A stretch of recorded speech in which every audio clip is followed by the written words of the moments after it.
Hello friends, welcome to zoology Shiksha. इस video में हम डिस्कस करेंगे नासाल कैविटी के बारे में। तो नासाल कैविटी को नासाल चैम्बर भी कहते हैं। तो नासाल कैविटी के फर्स्ट पार्ट कौन है? नोज आते हैं। नोज क्या करते हैं? ये हमारी जो रेस्पिरेटरी ट्रैक की फर्स्ट पार्ट है, जिसकी हेल्प से जो एटमॉस्फेरिक एयर फर्स्ट नोज में ही एंटर करती है। First part of respiratory tract, जो रेस्पिरेटरी ट्रैक है, रेस्पिरेटरी ट्रैक के ये फर्स्ट पार्ट है नोज। तो ये मेनली कहाँ पे प्रेजेंट होती है? प्रेजेंट अपर लिप्स, जो अपर लिप्स होती हैं, जो कि ओरल कैविटी है। ओरल कैविटी के जो अपर लिप्स होती हैं, ये अपर लिप्स के जस्ट ऊपर क्या प्रेजेंट है? नोज प्रेजेंट है। तो ये काम क्या करती है? एंटर एयर थ्रू एटमॉस्फेयर, जो एटमॉस्फेयर में एयर होती है, ऑक्सीजन होती है, इसको ये इनटेक करने में हेल्प करती है। नोज एयर को एंटर करने में हेल्प करती है, जो कि रेस्पिरेटरी ट्रैक का फर्स्ट पार्ट है। तो ये है नोज। नोज में दो नॉस्ट्रिल होते हैं। तो ये जो नोज है, नोज टू नॉस्ट्रिल में डिवाइडेड है। तो ये टू नॉस्ट्रिल को कौन डिवाइड करती है? एक लाइन प्रेजेंट होती है। ये जो नॉस्ट्रिल है, दो नॉस्ट्रिल के बीच में एक लाइन होती है, इसको क्या बोलते हैं? नासाल सेप्टम बोलते हैं। तो ये नासाल सेप्टम क्या करती है? ये नोज को टू नॉस्ट्रिल में डिवाइड करने का काम करती है। तो ये नासाल सेप्टम किससे बना हुआ है? ये मेसेंथोमोर कार्टिलेज से बना हुआ होता है। कार्टिलेज जो कि थोड़ा फ्लेक्सिबल रहती है।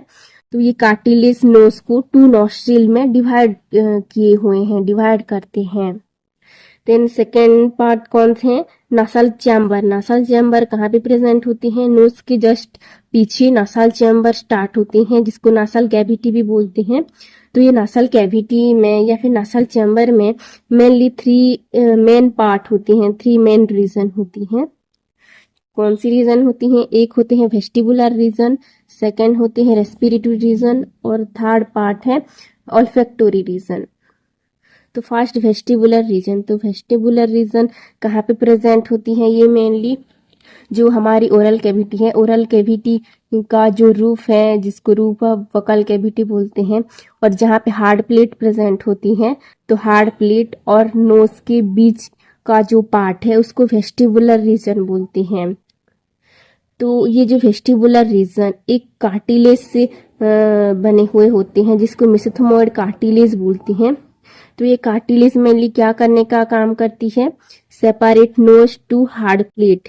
जो हार्ड प्लेट है, जो ओरल कैविटी का जो हार्ड प्लेट होती है, तो हार्ड प्लेट और नोज को ये सेपरेट करती है, यानी कि हार्ड प्लेट और नोज के बीच में ये प्रेजेंट रहती है, जिसकी वजह से ये जो नोज और हार्ड प्लेट सेपरेट रहती हैं। तो वो कौन सी कार्टिलेज से बने हुए होते हैं? मेसेंथोमोर कार्टिलेज से ही बने हुए होते हैं। तो ये जो कार्टिलेज एक इपिथीलियम से लाइन रहती है, तो उस इपिथीलियम को क्या बोलते हैं? स्ट्रैटिफाइड इपिथीलियम बोलते हैं। तो स्ट्रैटिफाइड इपिथीलियम से जो मेसेंथोमोरिक कार्टिलेज लाइन रहती है। तो ये जो इपिथीलियम एक ग्लैंड प्रेजेंट होती है इसमें, जिसको सेबासियस ग्लैंड बोलते हैं। तो ये ग्लैंड मेनली क्या करती है? ये एक चिपचिपी फ्लूइड रिलीज करती है, जिसको क्या बोलते हैं? सीबम बोलते हैं। तो ये सेबासियस ग्लैंड क्या रिलीज करती है? सिक्रेट करती है, सीबम सिक्रेट करती है। तो ये सीबम क्या करती है? ये जो वेस्टिबुलर रीजन में ही सिक्रेट करती है। और ये मेन काम क्या करते हैं? जब एटमॉस्फेयर से एयर एंटर होती है, तो एटमॉस्फेयर में जितने भी डस्ट पार्टिकल प्रेजेंट होती हैं, उसको ये ट्रैप कर देती है, और जो एयर को फिल्टर करने में भी ये हेल्प करती है। सेकेंड जो क्या प्रेजेंट होती है वेस्टिबुलर रीजन या फिर नोज में? Fine hair present in nose. जो नोज है, नोज के सराउंडिंग में क्या प्रेजेंट होती हैं? फाइन हेयर प्रेजेंट होते हैं, छोटे छोटे हेयर प्रेजेंट होती हैं। तो ये हेयर क्या करती है? जब एटमॉस्फेयर से एयर एंटर होती है, एटमॉस्फेयर में जितना भी डस्ट पार्टिकल प्रेजेंट होती हैं, तो ये फाइन हेयर उसको ट्रैप कर लेते हैं, या फिर जो सेबासियस ग्लैंड ट्रैप कर लेती है, जिसकी वजह से जो नेक्स्ट पार्ट में जो डस्ट पार्टिकल एंटर नहीं होता, नहीं जा सकती, ये हेयर और सीबम में ही वो डस्ट पार्टिकल चिपक जाते हैं, ट्रैप हो जाते हैं। ये मेन काम करती है, ये सेबासियस ग्लैंड और फाइन हेयर।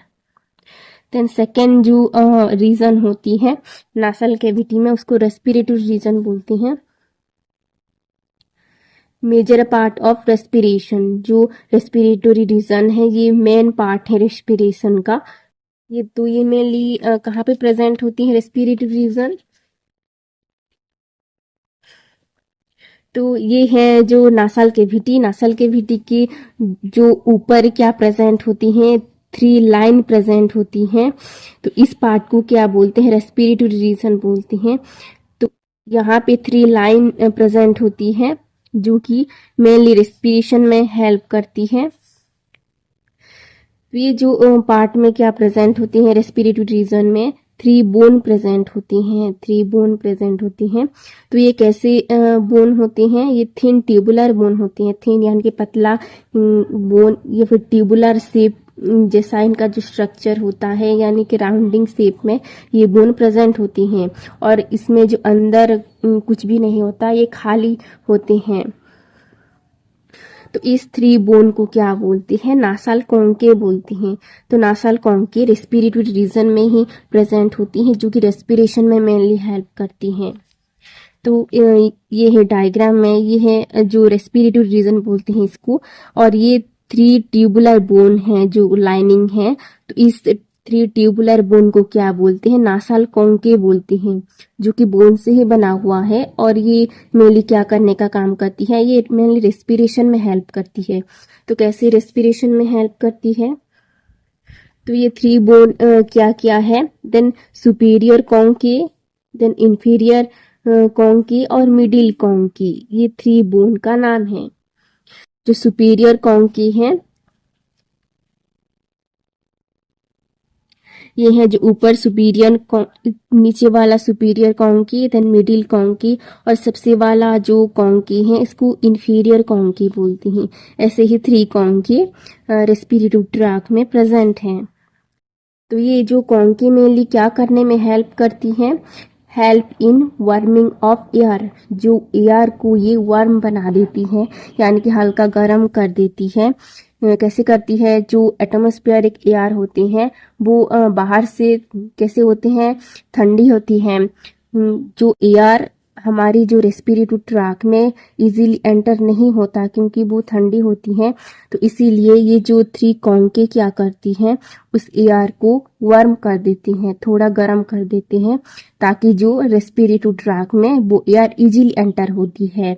तो ये मेन काम करते हैं, ये नासाल कॉन्के एयर को वार्म कर देती हैं, ताकि वो रेस्पिरेटरी ट्रैक में इजीली एंटर हो जाती है। तो ये कैसे वार्म करती हैं जो एयर को, कैसे करती है? इसमें क्या प्रेजेंट होती हैं? ब्लड कैपिलरीज प्रेजेंट होती हैं। जो नासाल कॉन्की में, जो इनर लाइनिंग में बहुत सारे ब्लड कैपिलरीज प्रेजेंट होती हैं, जिसकी वजह से जो एयर आती है नोज से, एटमॉस्फेयर से एयर आती है, तो वो एयर जो नासाल कॉन्की से वो गर्म हो जाती हैं, वार्म करती हैं। ये ब्लड कैपिलरीज प्रेजेंट होती है, जिसकी हेल्प से जो एयर गर्म हो जाती है, थोड़े वार्मिंग होती है, और बाद में वो नेक्स्ट पार्ट में एंटर होती है। तो ये जो कॉन्की कैसा कलर का दिखाई देता है? मेनली कॉन्की रेड एंड पिंक कलर, जो हल्का रेडिश पिंक कलर का दिखाई देता है ये नासाल कॉन्के, क्योंकि यहाँ पे बहुत सारे ब्लड कैपिलरीज सराउंड किए हुए हैं, इसीलिए ये जो कलर रेडिश पिंक कलर का दिखाई देता है। और जो नासाल कॉन्की में एक इपिथेलियम से लाइन होती है, सराउंडिंग होती है, तो उस इपिथेलियम को क्या बोलते हैं? पिस्टोस्ट्राटिफाइड इपिथेलियम बोलते हैं। तो इपिथेलियम नासाल कॉन्की में लाइन करती है। तो ये इपिथेलियम मेनली क्या करती है? ये एक सिक्रेट करती हैं, उसको क्या बोलते हैं? सीबम सिक्रेट करती हैं। सीबम एक चिपचिपी फ्लूइड होती है, जो कि नासाल कॉन्की में ही सिक्रेट होती है। तो ये सीबम क्या करती है? जब एटमॉस्फेरिक एयर आती है तो उस एयर को क्या करती है, थोड़ा मॉइस्चर कर देती है, थोड़ी वाटरी कर देती है, ताकि जो रेस्पिरेटरी ट्रैक में इजीली वो एयर एंटर होती है। और ये क्या करती हैं, जब एयर में डस्ट पार्टिकल होती हैं या फिर कोई वायरस या फिर बैक्टीरिया प्रेजेंट होती है, तो ये सीबम वहाँ पे ट्रैप कर लेती है नासाल कॉन्की में, जो भी बैक्टीरिया या फिर डस्ट पार्टिकल को ट्रैप कर देती है। एयर को फिल्टर करने में भी ये मेन काम करती है। तो ये कॉन्की का मेन फंक्शन होती है, जो कि रेस्पिरेटरी रीजन में प्रेजेंट होती है। देन लास्ट रीजन कौन सी है, ऑल्फैक्टरी रीजन। ऑल्फैक्टरी रीजन किसको बोलते हैं, सुपीरियर कॉन्की। जो सुपीरियर कॉन्की है, जो कि सबसे ऊपर जो कॉन्की होती है उसको सुपीरियर कॉन्की बोलते हैं। तो उस रीजन को क्या बोलते हैं, ऑल्फैक्टरी रीजन बोलते हैं। तो सुपीरियर कॉन्की को ऑल्फैक्टरी रीजन क्यों बोलते हैं, जो सुपीरियर कॉन्की है इसका जो कलर कैसा होता है, ये येलो ब्राउन इन कलर दिखाई देता है, ये जो सुपीरियर कॉन्की। तो इसको ऑल्फैक्टरी रीजन क्यों कहा जाता है, क्योंकि जो सुपीरियर कॉन्की एक इपिथेलियम से लाइन रहती है, उस इपिथेलियम को क्या बोलते हैं, ओल्फैक्टरी इपिथेलियम बोलते हैं। तो ओल्फैक्टरी इपिथेलियम से सुपीरियर कॉन्की लाइन रहती है। तो ऑल्फैक्टरी इपिथेलियम में एक मेम्ब्रेन प्रेजेंट होती है, एक मेम्ब्रेन से फिर से लाई करती है, सराउंड होती है। उस मेम्ब्रेन को क्या बोलती है, सेनिडेरियन मेम्ब्रेन बोलते हैं उस मेम्ब्रेन को। तो इस मेम्ब्रेन ऑल्फैक्टरी इपिथेलियम से लाइन रहती है, ये जो सुपीरियर कॉन्की। तो ये मेम्ब्रेन मेनली क्या करती है, हेल्प इन स्मेल। तो ये स्मेल में मेनली हेल्प करती है, ये जो सुपीरियर कॉन्की या फिर ऑल्फैक्टरी रीजन। जो हम जितने भी स्मेल होती हैं हमारी सराउंडिंग में, चाहे वो अच्छे स्मेल हो या बुरा, तो उसका जो सेंसेशन कौन करती है, ये ऑल्फैक्टरी रीजन ही करती हैं। ये जो सुपीरियर कॉन्की है वहाँ पे एक इस मेम्ब्रेन की हेल्प से ही स्मेल का ये सेंसेशन कर पाती है, इसलिए इसको ऑल्फैक्टरी रीजन बोलती हैं। तो ये जो सुपीरियर कॉन्की को रूफ ऑफ बकल कैविटी भी बोला जाता है, यानी कि बकल कैविटी का छत भी बोला जाता है सुपीरियर कॉन्की को, क्योंकि ये रूफ में प्रेजेंट होती हैं, सबसे ऊपर प्रेजेंट होती हैं।